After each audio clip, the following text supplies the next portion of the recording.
Olá pessoal, bom dia a todos, tudo bem? Hoje falaremos de um importante tema que se refere ao Brasil, crescimento e distribuição da população. Porém, antes de iniciar o vídeo, gostaria de pedir o seu like e inscrição no canal. Então, iniciaremos falando sobre o Brasil e os seus aspectos demográficos, ou seja, os aspectos ligados à sua população. Falamos anteriormente do território brasileiro e algumas de suas características naturais e também a extensão territorial do país. Porém, é importante destacar que o Brasil, do ponto de vista de sua população, possui um território bastante populoso, porém pouco povoado. Para isso, é importante destacar que há uma diferença entre a população absoluta e a população relativa. População absoluta se refere ao número total de habitantes de um determinado território, enquanto a população relativa se refere ao número de habitantes por quilômetro quadrado. Então, se analisarmos o total, a população brasileira atualmente gira em torno de 210 milhões de habitantes, colocando o país como o sexto mais populoso do planeta. Porém, quando analisamos os aspectos da densidade demográfica, ou seja, a concentração por quilômetro quadrado, o Brasil possui uma população relativa em torno de 22 habitantes por quilômetro quadrado, fazendo, evidentemente, do país um país pouco povoado. Porém, é importante dizer que existe uma má distribuição, digamos assim, da população pelo território brasileiro.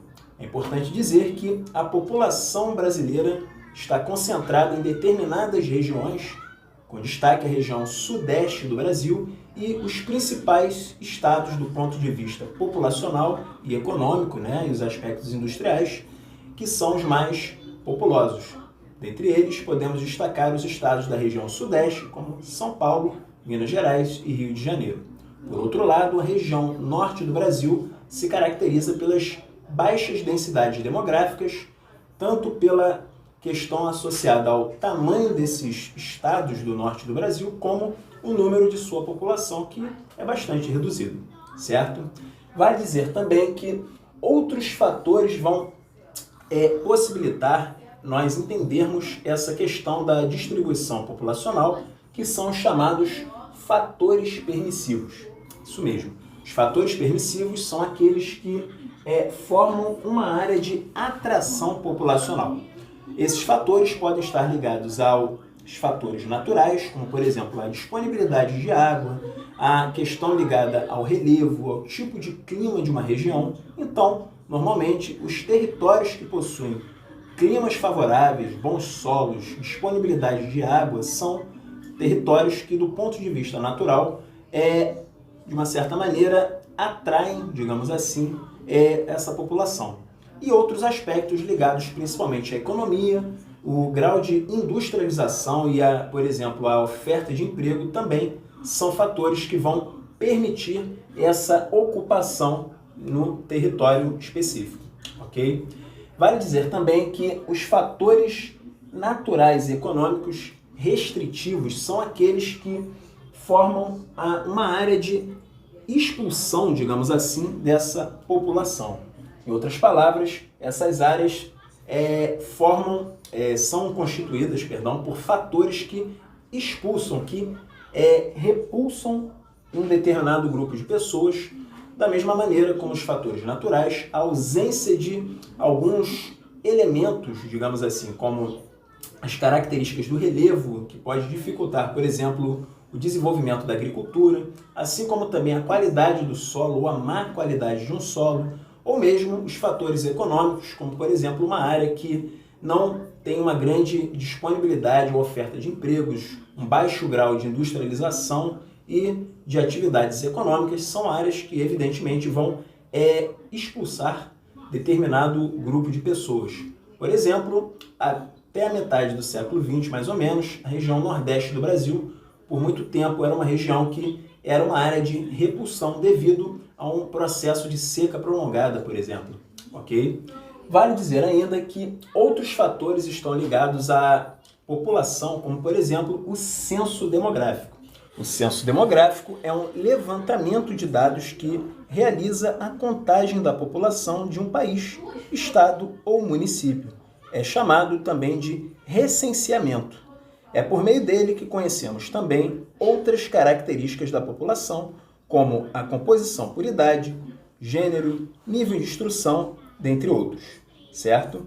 Os governos normalmente utilizam os dados do censo para o planejamento de políticas públicas e, possuindo esses dados, também sobre o crescimento da população e sua composição por idade, onde os governos ficarão sabendo quanto às vagas em escolas, por exemplo, no ensino fundamental e no ensino médio, vagas nas universidades, além de quantos empregos serão necessários para absorver jovens que entram no mercado de trabalho, quantas habitações precisam ser construídas, leitos hospitalares, dentre outros critérios, certo?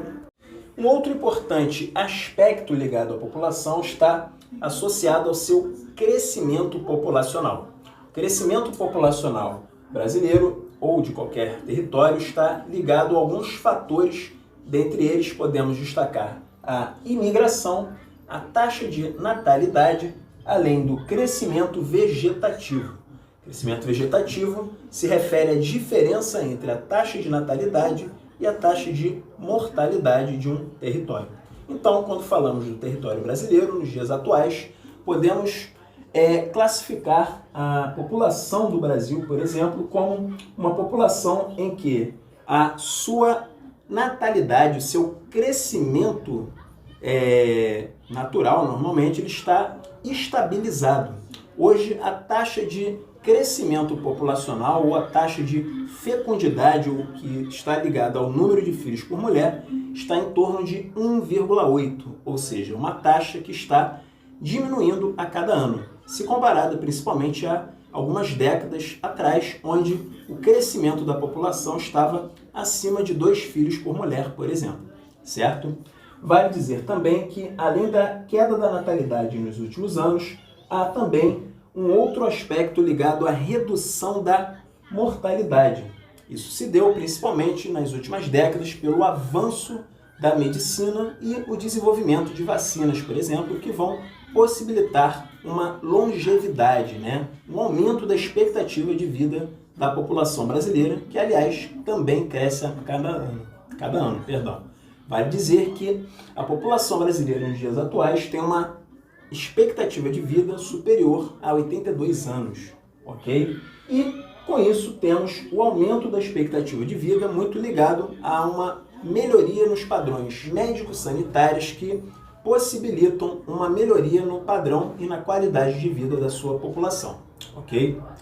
Quem gostou desse vídeo, deixa um like, inscreva-se no canal. Por hoje ficamos por aqui. Um grande abraço a todos e até lá!